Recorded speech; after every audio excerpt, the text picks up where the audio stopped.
قتل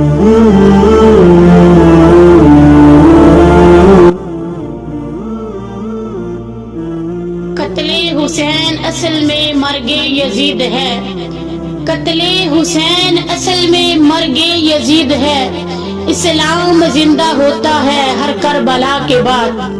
کربلا کی تاریخی جنگ اسلام کا وہ باب ہے جسے پڑھ کر دل دہل جاتا ہے، روح کانپ اٹھتی ہے اور آنکھیں اشک بار ہو جاتی ہے۔ یہ وہ واقعہ ہے جو صرف ایک جنگ نہیں تھا بلکہ حق اور باطل کے درمیان ایک عظیم معرکہ تھا، جس میں نواسہ رسول صلی اللہ علیہ وآلہ وسلم امام حسین علیہ السلام نے اپنے اہل و عیال سمیت اسلام کی بقا کے لیے قربانی دی۔ کربلا میں خون بہایا، لیکن اس خون نے اسلام کو ہمیشہ کے لیے زندہ کر دیا۔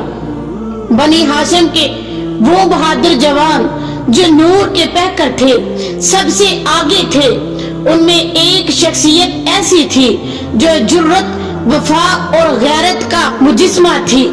وہ تھے امام حسین علیہ السلام کے علمدار بھائی حضرت غازی عباس علمدار، جن کے رعب سے دشمن کے لشکر پر صدقہ طاری ہو جاتا تھا۔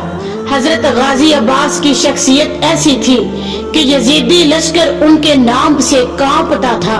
وہ علی کے شیر دل بیٹے تھے، جنہوں نے میدان جنگ میں وفا کا وہ باپ رقم کیا جو رہتی دنیا تک زندہ رہے گا۔ کربلا میں جب پانی بند کر دیا گیا تو حضرت غازی عباس نے امام حسین علیہ السلام سے اجازت لی کہ وہ پانی لائیں۔ امام حسین علیہ السلام نے فرمایا، عباس، میرا علم تجھ پر قربان، اگر تو چلا گیا تو میری فوج کا سہارا ختم ہو جائے گا۔ حضرت عباس رضی اللہ تعالیٰ عنہ نے کہا، مولا، سکینہ کی پیاس مجھے نیند نہیں لینے دیتی، اگر اجازت مل جائے تو فقط میں پانی لے کر آؤں گا۔ امام علیہ السلام نے فرمایا، جاؤ، لیکن جنگ نہ کرنا۔ حضرت عباس رضی اللہ تعالیٰ عنہ نہر فرات کا رخ کیا۔ ان کے جسم پر بجلیاں کوند رہی تھی اور ان کی آنکھوں میں دشمن کی تباہی لکھی تھی۔ جیسے ہی وہ نہر کے قریب پہنچے، یزیدی فوج لرز اٹھی۔ حضرت عباس نے مشکیزے میں پانی جب بھرا اور جیسے ہی پانی خود پینے لگے تو سکینہ کی پیاس یاد آ گئی اور پانی واپس ڈال دیا اور کہا، سکینہ پیاسی ہو اور عباس پانی کیسے پی سکتا ہے؟ یہ ہرگز نہیں ہو سکتا۔ یزیدیوں نے حملہ کر دیا، لیکن حضرت عباس نے اپنے بازوؤں سے تلوار چلاتے ہوئے 2415 یزیدیوں کو واصل جہنم کی۔ دشمنوں نے ہر طرف سے انہیں گھیر لیا۔ ان کا مقصد فقط پانی پہنچانا تھا، لیکن شمر نے کہا، اگر عباس نے پانی خیموں تک پہنچا دیا تو ہمارا انجام قریب ہے، انہیں روکو۔ ایک تیر ان کے بازو میں پیوست ہوا۔ انہوں نے تلوار دوسرے ہاتھ میں پکڑی، پھر دوسرا تیر لگا اور ان کا دوسرا بازو بھی کٹ گیا۔ حضرت عباس نے مشکیزہ دانتوں میں دباتے ہوئے اور دوڑنے لگے، لیکن پھر ایک اس ظالم نے سر پر وار کیا۔ وہ زمین پر تشریف لے آئے، مشکیزہ ہاتھ سے چھوٹ گیا اور پانی بہہ گیا۔ امام حسین رضی اللہ تعالیٰ عنہ دوڑتے ہوئے آئے اور فرمایا، عباس، اب میری کمر ٹوٹ گئی۔ بی بی سکینہ خیمے کے باہر آ گئی۔ جب مشکیزہ خالی دیکھا تو چیخ اٹھی، کہنے لگی، چچا، پانی کہاں ہے؟ امام حسین علیہ السلام نے فرمایا، سکینہ، تمہارا چچا نہر کے قریب سو گیا ہے، تمہاری پیاس کے بدلے اپنی جان دے دی ہے۔ بی بی سکینہ کے دل پر قیامت ٹوٹ پڑی۔ انہوں نے کہا، بابا، اگر چچا نہر کے قریب جا کے سو گئے ہیں تو مجھے بھی وہیں لے چلو، میں بھی وہاں جا کے سو جاؤں گی۔ امام علی مقام نے اپنی بیٹی کو گلے سے لگایا اور فرمایا، بیٹی، ابھی امتحان باقی ہے، تم نے ہمارے دین کے لیے پیاس سہنی ہے، صبر کرنا ہے۔ اور جب حضرت عباس شہید ہو گئے تو خیموں میں کوہرام مچ گیا۔ اہل بیت جان گئے کہ اب آخری لمحے آ چکے ہیں۔ علی اکبر امام حسین کے جوان بیٹے تھے، وہ بھی میدان کربلا میں شہادت پا گئے۔ ان کی لاش کو امام علی مقام امام حسین نے خود اٹھایا اور فرماتے رہے، اے میرے بیٹے، تیرے بعد تیرا باپ کس سے بات کرے گا؟ علی اکبر کی شہادت کے بعد امام علی مقام امام حسین کے پانجے قاسم بھی میدان میں جا کے شہید ہو گئے۔ وہ جوانی کی دہلیز پر قدم رکھ رہے تھے مگر دین کی محبت میں جان قربان کر دی۔ جب قاسم کی لاش پر گھوڑے دوڑائے گئے تو امام حسین علیہ السلام کے صبر کا پیمانہ لبریز ہونے لگا، لیکن انہوں نے پھر بھی اللہ کی رضا پر راضی رہنے کا اعلان کیا۔ جب امام حسین علیہ السلام اکیلے رہ گئے تو انہوں نے آخری خطبہ دیا۔ خیموں کے باہر کھڑے ہو کر فرمایا، کیا تمہیں علم نہیں کہ میں نبی کا نواسا ہوں؟ کیا تم جانتے نہیں کہ علی کا بیٹا ہوں؟ تمہیں کیا ہو گیا ہے؟ تم مجھ پر ظلم کرنے آئے ہو، میں تمہارے نبی کا خون ہوں، کیا تم اللہ کو حاضر ناظر نہیں مانتے؟ یزیدی لشکر خاموش رہا، کسی نے جواب نہ دیا۔ امام حسین نے ذوالجناح پر سوار ہو کر رخصتی کی اجازت لی۔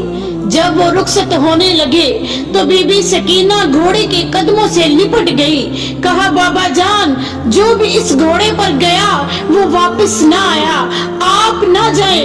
امام علی مقام نے اپنی بیٹی کو گلے سے لگایا اور فرمایا، بیٹی، میں اللہ کے حکم سے جا رہا ہوں، اگر میرا جانا دین اسلام کو بچاتا ہے تو حسین کی جان قربان ہے۔ امام علی مقام امام حسین نے میدان میں جا کر لڑائی کی، وہ ہزاروں یزیدیوں کو واصل جہنم انہوں نے کیا، لیکن آخرکار انہیں گھیر لیا گیا۔ ایک ظالم نے تیر چلایا جو ان کے گلے میں پیوست ہو گیا، وہ زمین پر تشریف لے آئے۔ شمر نے ان کے سینے پر بیٹھ کر خنجر سے ان کا سر کاٹ دیا۔ بی بی زینب یہ منظر خیمے سے دیکھ رہی تھی۔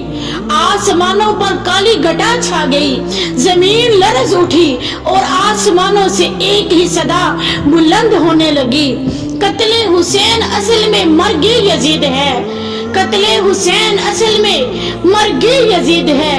اسلام زندہ ہوتا ہے ہر کربلا کے بعد۔ شہادت کے بعد لاشوں پر گھوڑے دوڑائے گئے۔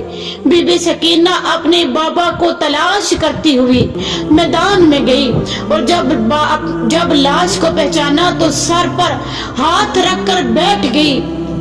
بابا، سکینہ کو پانی پلائے بغیر کیوں چلے گئے؟ بابا، مجھے بھی ساتھ لے جائے۔ اس کے بعد اہل بیت کو قید کیا گیا اور شام کے زندان میں قید کر دیا گیا۔ وہاں بی بی سکینہ کی شہادت ہوئی۔ ان کا جنازہ امام زین العابدین نے خود پڑھا اور انہیں دفن کیا۔ یزید کے دربار میں جب بی بی زینب نے خطبہ دیا تو دربار ہل گیا۔ فرمایا، اے یزیدیو، کیا تو سمجھتا ہے کہ اے یزید، کیا تو سمجھتا ہے کہ تو ہمیں قید کر کے ذلیل کرے گا؟ نہیں، ہم اہل بیت کے وہ چراغ ہیں جو بجھانے سے بھی نہیں بجھتے۔ تو نے ہمارے مردوں کو مارا لیکن ہمارا مقصد نہیں مار سکتا۔ تو نے ہمارے مردوں کو شہادت پر پہنچایا، شہید کیا، لیکن تو نے ہمارے مقصد کو نہیں مارا۔ اسلام ہو نبی علیہ السلام پر، سلام ہو ان کی آل پر، سلام ہو ان عظیم قربانیوں پر جنہوں نے دین کو زندہ رکھا۔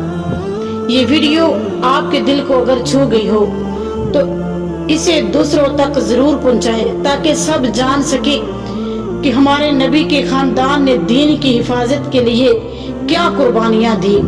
کیا آپ جانتے ہیں کہ واقعہ کربلا کے بعد میدان مدینہ میں کیا ہوا؟ اگر آپ جانتے ہیں تو کمنٹ میں ضرور بتائیں، اگر نہیں جانتے تو اگلی ویڈیو کا انتظار کریں، انشاءاللہ میں آپ کو بتاؤں گی۔ اللہ تعالی ہم سب کو پنجتن پاک کے گھرانے سے سچی محبت کرنے کی توفیق عطا فرمائے اور دین کو سمجھنے اور اس پر عمل پیرا ہونے کی توفیق دے۔ ہمیں تو دین ہم کہتے ہیں بہت آسانی سے مل گیا، انہوں نے اپنا سب کچھ قربان کیا دین کی خاطر، لیکن آج ہم لوگ 5 وقت کی نماز بھی ٹائم پر نہیں پڑھتے۔ اللہ تعالی ہمیں نماز پڑھنے کی دین کو سمجھنے کے اور اس پر